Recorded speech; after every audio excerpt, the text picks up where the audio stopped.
Welcome to Cricket Lover. This is a two-time.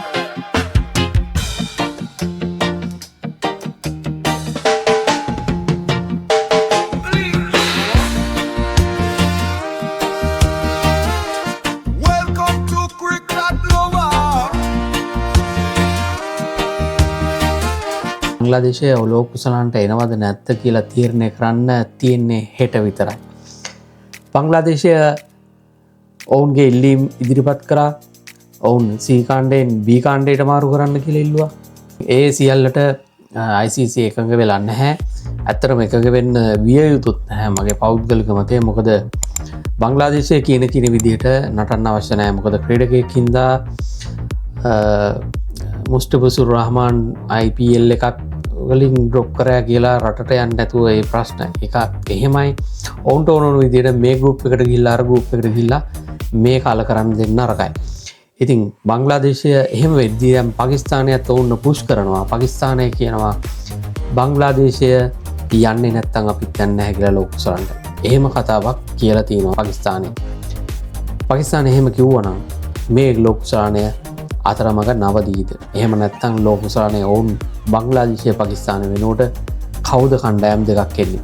දැනට ලැබෙන ආරංචි මාර්ගය වලින් කියවෙන්නේ බංග්ලාදේශය එන්නේ නැත්තම් ලෝක කුසලන්ට ස්කොට්ලන්තය ඔවුන්ගේ C කාණ්ඩයට ඇතුළත් කරනවා. ඉතින් පාකිස්තානයත් දැන් කියනවා එන්නේ නැති ගානට කතා කරන්න පාකිස්තානයේ නාවොත් එන්න තියෙන්නේ ශ්‍රේණිගත කිරීම නෝනම් ලෝක 20 ශ්‍රේණිගත කිරීම වල 21 වෙනි තැන ඉන්න උගන්ඩා කණ්ඩායම තමයි.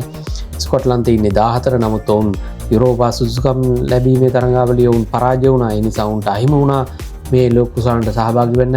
ඒ වෙනුවට ඔවුන් වෙනුවට ආවේ ඉතාලි කණ්ඩායම ඉන්නේ ශ්‍රේණිගත කිරීම වල 28. ඉතින් මේ නිසා පාකිස්තානය සහ බංග්ලාදේශය නැතිව ඉදිරියට තරඟ කරනවාද කියලා අවසන් තීරණය වන්නේ 21 හෝ 22 මේ සතියන්තයේ වෙද්දී කොහොමත් තීරණය වෙයි කවුද යන අන්තිම කණ්ඩායම 20 කියලා. ලෝක කුසලනය කොහොම වුණත් මේ ලෝක කුසලනය ප්‍රශ්නකාරී දැනටමත් අර්බුද ගොඩක් නැගිලා තියෙන තරඟාවලියක්. ඒ නිසා මේක අසාර්ථක තරඟාවලියක් වෙන්නත් බොහෝ දුරට ඉඩ තියෙනවා. මොකද ප්‍රබල පාකිස්තානයත් නැතුව බංග්ලාදේශයත් නැතුව බංග්ලාදේශයේ ඉන්නේ ශ්‍රේණිගත කිරීම වල 9 වෙනි තැන, පාකිස්තානයේ 7 වෙනි තැන. ඉතින් ප්‍රබලම රටවල් දෙකක් නැතුව ලෝක කුසලනයත් තරඟ කරද්දී අනිත් කණ්ඩායම් වලට ඉතාමත් ලේසි පහසුයි සුපර් 8 වටේට යන්න. ඉතින් සුපර් 8 වලට යන්න හොඳ අවස්ථාවක් තියෙනවා පාකිස්තානයේ ඉන්නේ. නැත්තම් නෙදර්ලන්ත, ඇමරිකාව සහ නැමීබියාව අතර තියුණු තරඟයක් තිබේවි. ඒ ගෲප් එකට පාකිස්තානෙත් එන්නේ නැත්තම් උගන්ඩා කණ්ඩායමක් ඉන්න නිසා.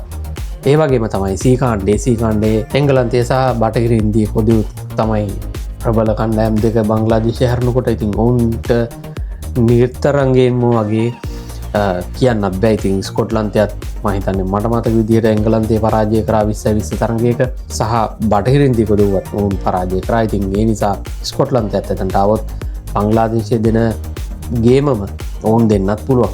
කොහොම වුණත් මේ තරඟාවලිය බංග්ලාදේශයේ හැබැයි පාකිස්තානට ඉතින් සහභාගී වෙන්න නැතුව ඉන්න කාරණාවක් නැහැ. හේතුව ඉතින් ඔවුන්ට ඉන්දියාවේ තරඟ කරන්න බෑකුවා. ලංකාවේ තරඟ කරන්න ඔවුන්ට අවස්ථාවක් දුන්නා. ඔවුන් සුපර් 8 ගිහිල්ලා ඒ තරගත් ශ්‍රී ලංකාවේ පැවැත්වෙන්නේ අඩු ගානේ සෙමි ෆයිනල් ආවොත් සෙමි ෆයිනල් එකත් කොළපාර ප්‍රේමදාස ක්‍රීඩාංගණයේ පැවැත්වෙන්නේ.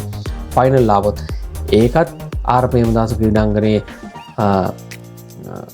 තරඟ කරන්න ඔවුන්ට අවස්ථාව දුන්නා ICC. ඉතින් එහෙම තියෙද්දී පාකිස්තානයේ නැත්තම් ඒක ඉතාමත් අසාධාරණයි. සමහර විට ඉදිරියේදී මේ නොපැමිණීම නිසා ඔවුන්ට ජාත්‍යන්තර ක්‍රිකට් සමාජිකත්වයේ පවා අහිමි කරන්න ඉඩ තියෙනවා බොහෝ දුරට. මොකද මම පෙර කීවක් මෙන් ජේෂාගේ බලය අති ප්‍රබලයි. ඉන්දියාවෙන් ඕන දෙයක් කරනවානේ. ඒ නිසා මේ කණ්ඩායම් දෙකට ඉදිරියේ ලෝක සමාජිකත්වයත් අහිමි මේ අවස්ථාවක් තියෙනවා. බලන් ඉමු බංග්ලාදේශයේ අවසන් තීරණය මොකක් වෙයිද කියලා. ඒ මත සෑහෙන දේවල් විසඳෙන්න ඉඩ තියෙනවා.